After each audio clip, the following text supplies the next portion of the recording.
नमस्कार। टुडे हिमाचल में आपका बहुत बहुत स्वागत है। मैं हूं आपके साथ भावना रेनॉल्ड और चलिए देखते हैं शाम की बड़ी खबरों को फटाफट। मुख्यमंत्री सुखविंदर सिंह सुक्खू बोले, जो सही में गरीब है उन्हें देंगे 300 यूनिट निःशुल्क बिजली। जो सही में गरीब है उन्हें ही प्रदेश सरकार 300 यूनिट निःशुल्क बिजली देगी। साधन संपन्न लोगों के बिजली बिल का पैसा गरीब परिवार को उत्थान और प्रदेश के विकास पर खर्च होगा। व्यवस्था परिवर्तन के दौर से गुजरते समय समाज की भलाई के लिए कड़वे फैसले भी लेने पड़ते हैं, जिसका स्वाद बाद में मीठा होता है। ये बात मुख्यमंत्री सुखविंदर सिंह सुक्खू ने शनिवार को ज्वाली विधानसभा क्षेत्र के एक दिवसीय प्रवास के दौरान यहां आयोजित जनसभा में कही। मक्की के बाद डिपो में मिलेगा प्राकृतिक खेती से तैयार गेहूं का आटा, सरकार करेगी गेहूं की खरीद। मक्की के बाद अब प्रदेश सरकार प्राकृतिक खेती से तैयार गेहूं का आटा डिपो में बेचकर मुनाफा कमाएगी। इसके लिए प्राकृतिक खेती विंग ने तैयारियां शुरू कर दी है। पहले चरण में प्रदेश भर में किसानों से 805 मीट्रिक टन गेहूं खरीदने का लक्ष्य रखा गया है। ये खरीद केवल पंजीकृत किसानों से ही की जाएगी। इसके लिए प्राकृतिक खेती करने वाले प्रमाणित किसान चयनित किए जाएंगे। बाजार में आमतौर पर गेहूं के 25 से 30 रुपए प्रति किलो तक दाम मिलते हैं, लेकिन सरकार किसानों से 40 रुपए प्रति किलो के हिसाब से गेहूं खरीदेगी। इसमें भी मक्की के समान प्रति किसान से अधिकतम 20 क्विंटल तक गेहूं खरीदी जाएगी। इस विधि में किसान बिना रासायनिक कीटनाशकों और खादों का उपयोग किए जीवामृत, घन जीवामृत, निमास्त्र और ब्रह्मास्त्र सहित अन्य जैविक घटकों का इस्तेमाल कर रहे हैं। पाउटा साहिब में स्मैक के साथ उत्तराखंड का नशा तस्कर गिरफ्तार, एसआईयू टीम को ऐसे मिली कामयाबी। सिरमौर जिला के उपमंडल पाउटा साहिब में उत्तराखंड के एक नशा तस्कर को स्मैक के साथ गिरफ्तार किया गया है। पुलिस की एसआईयू टीम को यह सफलता गुप्त सूचना के आधार पर लगाए गए नाके के दौरान मिली है। आरोपी के कब्जे से 12.5 ग्राम स्मैक बरामद की गई है। प्राप्त जानकारी के अनुसार एसआईयू टीम को सूचना मिली है कि उत्तराखंड का एक नशा तस्कर यमुना नदी के रास्ते पाउटा साहिब की तरफ स्मैक लेकर आ रहा है। सूचना मिलने के बाद टीम ने पाउटा साहिब के कुंजा मतरालियों के पास नाका लगा दिया। नाके के दौरान सामने से पैदल आ रहे युवक को जांच के लिए रोका गया। टीम ने जब शक के आधार पर तलाशी ली तो उसके कब्जे से स्मैक बरामद हुई।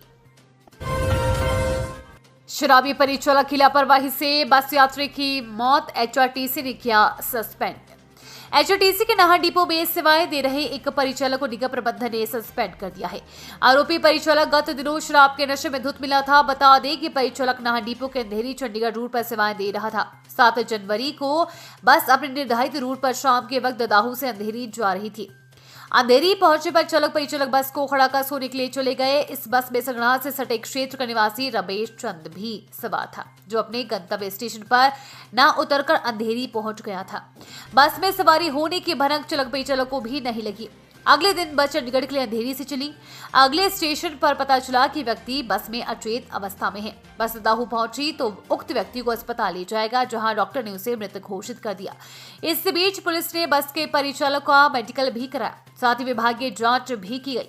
मेडिकल जांच में परिचालक द्वारा शराब का सेवन करने की पुष्टि हुई, जिसके चलते उसे सस्पेंड कर दिया।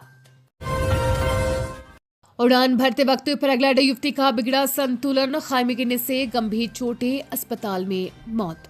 इंद्रनाग पैराग्लाइडिंग साइट से टैंडम फ्लाइट के दौरान एक पर्यटक युवती की मौत हो गई है। इस दुर्घटना में पायलट भी घायल हुआ है। वहीं घायल पायलट टांडा अस्पताल में उपचाराधीन है। मृतक युवती की पहचान भावेश्वर खुशी पुत्री जिग्नेश निवासी नारायणपुरा अहमदाबाद गुजरात के रूप में हुई है। खुशी परिजनों के साथ धर्मशाला पहुंची थी। शनिवार शाम को वो परिवार के सदस्यों के साथ पैराग्लाइडिंग के लिए इंद्रनाग साइट पहुंची। शाम करीब 5:45 बजे वो पैराग्लाइडर पायलट मुनीश कुमार निवासी टऊट चोहला धर्मशाला के साथ उड़ान भरने के लिए गई थी।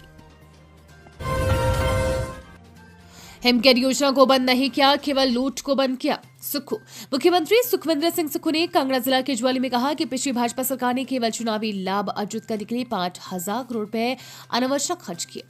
बिना उपयुक्त स्टाफ और बजट के प्रावधान के 900 संस्थान खोले गए और सार्वजनिक सेवाओं की गुणवत्ता में भारी कमी आई है। पिछली भाजपा सरकार के कार्यकाल के दौरान गुणवत्तापूर्ण शिक्षा के क्षेत्र में हिमाचल प्रदेश फिसलकर देश में 21वें पायदान पर पहुंच गया है और स्वास्थ्य सेवाओं की गुणवत्ता में भी कमी हुई है। उन्होंने कहा कि हिमकेयर योजना को बंद नहीं किया गया है, केवल हिमकेयर में मची लूट को बंद किया गया है। पिछली सरकार में बहुत से प्राइवेट अस्पतालों को हिमकेयर पैकेज दिया जाता था, जिससे धन का दुरुपयोग हो रहा था, इसलिए इसको सरकारी अस्पतालों में किया गया है। भाजपा केवल दुष्प्रचार कर राजनीतिक रोटियां सेक रही है। अब बाहरी राज्यों के बस रूट क्लब करेगा परिवहन निगम, जाने कैसे। हिमाचल प्रदेश से चंडीगढ़, दिल्ली वाहिद्वार को जाने वाली बसों का पहले चरण में युक्तिकरण होगा। इसकी फाइल तैयार कर ली गई है और एचआरटीसी ने इसका प्लान बना लिया है। 8 से 10 रूटों को अभी फिलहाल चिन्हित किया गया है, जहां पर प्रदेश के अलग अलग शहरों से एक जैसे समय पर बसों को भेजा जाता है। आगे जाकर ये बसें मिल जाती हैं और फिर इनकी सवारियां बढ़ जाती है। इसका नुकसान पथ परिवहन निगम को हो रहा है, जिसे अब एचआरटीसी प्रबंधन दुरुस्त करने की तैयारी में है। एचआरटीसी प्रबंधन ने इसका प्रारूप तैयार कर लिया है। इसकी शुरुआत बाहरी राज्यों यानी अंतर्राज्यीय रूटों से की जाएगी। यदि ये प्रयोग सफल रहा तो प्रदेश के भीतर भी इसे लागू किया जाएगा। मुख्यमंत्री से इस मामले में एचआरटीसी की बातचीत हुई है और सीएम ने कहा है कि निगम को घाटे से उभारने के लिए ऐसे अलग और कड़े कदम उठाए जाने चाहिए। एचआरटीसी प्रबंधन ने इसका पूरा प्लान तैयार कर लिया है, जिसे अब निदेशक मंडल की बैठक में रखा जाएगा।